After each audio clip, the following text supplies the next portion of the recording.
सुप्रभात प्यारे बच्चों, कैसे हैं आप सभी। मैं हूँ आपकी संस्कृत की शिक्षिका शिप्रा। आ गई हूँ आपके साथ फिर से एक नया अध्याय लेकर के, अध्याय 7 यानी चैप्टर 7 सप्तमः पाठ यानी अतिथि देवो भव, अतिथि देवता स्वरूप है। ये चैप्टर का नाम है। तो हमारे मेहमान जो होते हैं, अतिथि जो होते हैं, गेस्ट जो होते हैं, वो कैसे होते हैं, देवता जैसे होते हैं। इसी बात को आधार बना करके ये चैप्टर लिखा गया है। तो चलिए फिर देखते हैं। इसमें आपको संस्कृत वाक्यों को अच्छे से देखना है ताकि आपकी लैंग्वेज पे कमांड बने, है ना। तो चलिए फिर शुरू करते हैं। भारतीय संस्कृतौ अतिथिनाम मित्राम महत्वम अस्ति। इसका क्या मतलब है? भारतीय संस्कृत में अतिथियों का अत्यधिक महत्व है। ठीक है। भारतीय भारतीय संस्कृत में अतिथि नाम यानी अतिथि का अत्यंत अत्यधिक महत्व है। अतिथि देवो भव, अतिथि देवता के स्वरूप है। इति उपनिषद वचनम अस्ति। इस प्रकार से उपनिषद का भी वचन है। ठीक है। अतिथि देवता स्वरूप है। इसका कौन ऐसा कहता है? उपनिषद ऐसा कहते हैं। मनुष्य अपितु अन्य प्राणिनः अपि अतिथि भावेन पूज्यन्ते। यानी कि अर्थात उपनिषदों में अतिथि हमारे देश में न केवल मनुष्य अपितु अन्य प्राणियों को भी अतिथि भाव से पूछते हैं। तो मनुष्य अपितु अन्य प्राणी न, यानी मनुष्यों के साथ साथ क्या है, न केवल मनुष्य बल्कि अन्य प्राणियों को भी अतिथि की तरह क्या है, अतिथि भाव से पूछते हैं। अतिथि सेवा पंच महायज्ञ में निहित है। यानी अतिथि भाविन पूज्यन्ते, अतिथि सेवा पंच महायोगेषु अंतर भवन्ति। यानी अतिथि सेवा किसमें निहित है? पंच महायज्ञ में, पंच या महायज्ञों में निहित है। अतिथि देवो भव, अतिथि देवता के समान है। अतिथि देवो भव, इस वाक्य के द्वारा अतिथि सेवा का भाव सभी में जागृत होता है।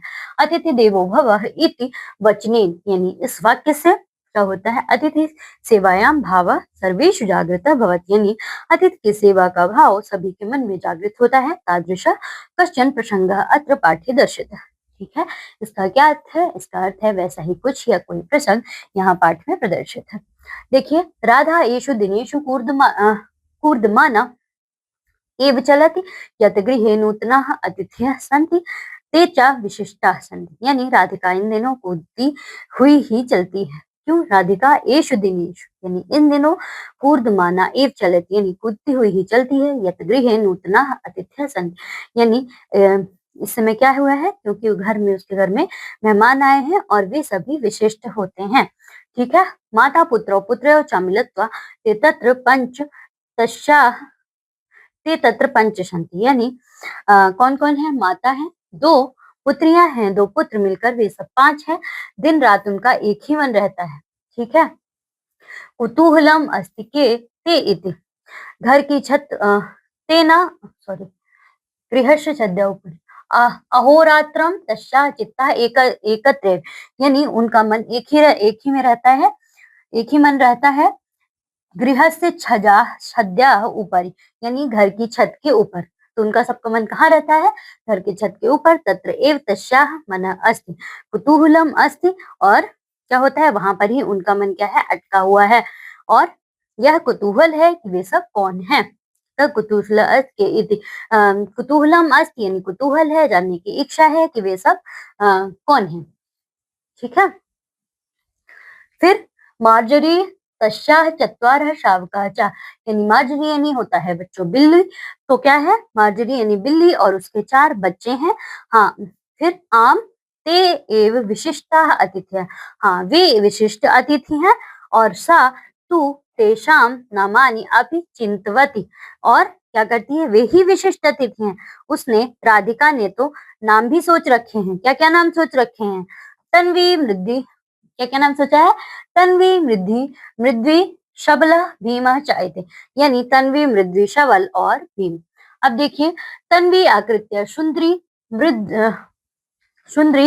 मृदि स्पर्शेन अतीव कोमला, शबल चित्रवर्ण तथा च भीम किंचित स्थूल।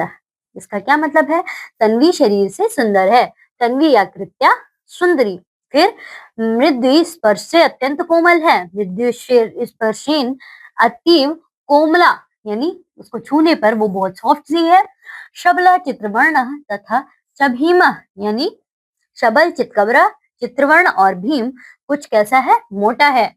मार्जरी कदा गच्छति कदा आगच्छति एतद् सर्वम अपि राधिका जानती। यानी मार्जरी बिल्ली कब आती है कब जाती है यह सब भी राधिका क्या है जानती है।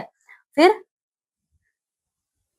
सा मार्जाये मार्जार्ये क्षीरम ददाति। यानी वह क्या करती है कि बिल्ली के क्या करती है कि वह बिल्ली के लिए दूध देती है। क्या देती है? दूध देती है। मार्जारी पीवती, बिल्ली पीती है। अनंतरम सा सधन्यवादम मंदम मंदम सधन्यवादम राधिकम पश्यत। यानी और वो क्या बिल्ली क्या करती है? इसके बाद बिल्ली धन्यवाद सहित राधिका को क्या करती है? देखती है। किस निगाह से? कि उसने उसको उसके लिए दूध रखा है, उसको दूध दिया है। ठीक है। किंतु शावकानां समीपम राधिका गच्छति चेत मंदम मंदम पृष्ठ आगच्छति। लेकिन बिल्ली के बच्चों के पास राधिका जाती है तो धीरे धीरे पीछे आती है। कौन? बिल्ली आती है। राधिकां दृष्ट्वा शावकाः भीताः न भवति। यानी राधिका को देखकर बच्चे भयभीत नहीं होते हैं। भीतः न भवति, भीताः न भवन्ति। पितामही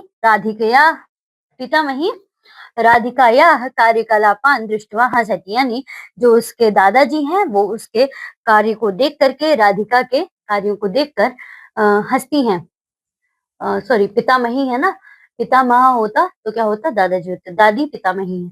सा राधिकां वदति राधिके।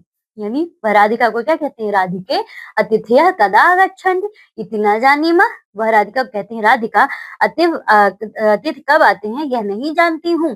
किंतु यदा ते तत्र आगच्छन्ति तदा तेषां एतादृशी सेवा करणीया। लेकिन जब वे यहाँ आते हैं तब उनकी ऐसे ही इसी प्रकार सेवा करनी चाहिए। राधिका पितामह्यः कंठम परितः मालाम इव हस्तौ स्थापयन्ति पृच्छति। यानी राधिका दादी के गले में चारों ओर माला के समान हाथों को डालकर पूछती है, हाँ करती हूँ, लेकिन किस लिए? किंतु किमर्थम? क्या राधिका पूछती है? किंतु किमर्थम?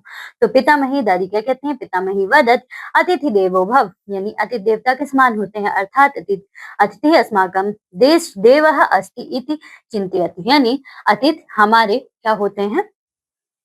अतिथि हमारे देवता हैं, इस प्रकार सोचो। तस्य आदरेण सेवां करोति। यानी उनका आदर करो, उनकी सेवा करो। राधिका आदिनम मंत्रम इव वारम वारम बदति। इसका क्या मतलब है कि अतिथि देवो भव अर्थात अतिथि हमारे देवता हैं, इस प्रकार सोचो, उनका आदर सम्मान सहित क्या करो? सेवा करो। फिर अतिथि देवो भव भवन्तः अपि वदन्तु अतिथि देवो भव। यानी राधिका दिन भर मंत्र के समान बार बार बोलती है अतिथि देवो भव, अतिथि देवो भव। इसके बाद वह तन्वी मृद्वी सबल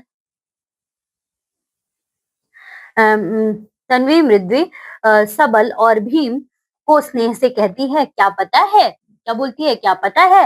अतिथि देवो भव। आप सब भी बोलिए अतिथि देवो भव। अब देखिए, वयम शब्दार्थानाम जानीमः। यानी हम इन शब्दों के अर्थ को जानते हैं।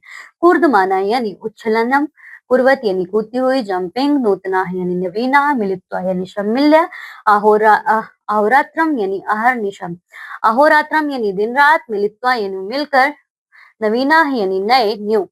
ठीक है। ये सारी इंग्लिश मीनिंग्स हैं, ये हिंदी में है और ये इनके अर्थ हैं। देखिए, छज्जा ऊपर यानी गृहस्य, ऊपर तने भागे यानी छत के ऊपर, शावका यानी मार्जारस्य, शिशुवा यानी दिल्ली के बच्चों को क्या बोलते हैं बच्चों?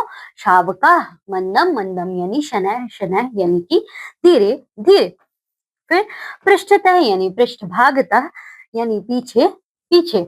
और देखिए, फ्रॉम द बैक, कार्यकलापान यानी गतिविधियों को, के दृष्टवा यानी अवलोक्य यानी देखकर, एतादृशा यानी एतः समानः इस तरह के, स्थाप्यत यानी स्थापनम करोति डालती हुई, किमर्थम यानी किम, निमित्तम, आदिनम यानी संपूर्ण, दिनम, वारम वरम यानी पुनः पुनः, वारम वारम यानी पुनः पुनः, अगेन एंड अगेन। ओके, इस प्रकार से आपका ये चैप्टर होता है पूरा। अब मैं मिलूंगी आपको नेक्स्ट चैप्टर में। तब तक बच्चों आपको पढ़ाई करिए, एंजॉय करिए और खूब ज्यादा प्रैक्टिस करिए। साथ ही अपने स्वास्थ्य का भी ख्याल रखिए। तब तक के लिए बाय बच्चों।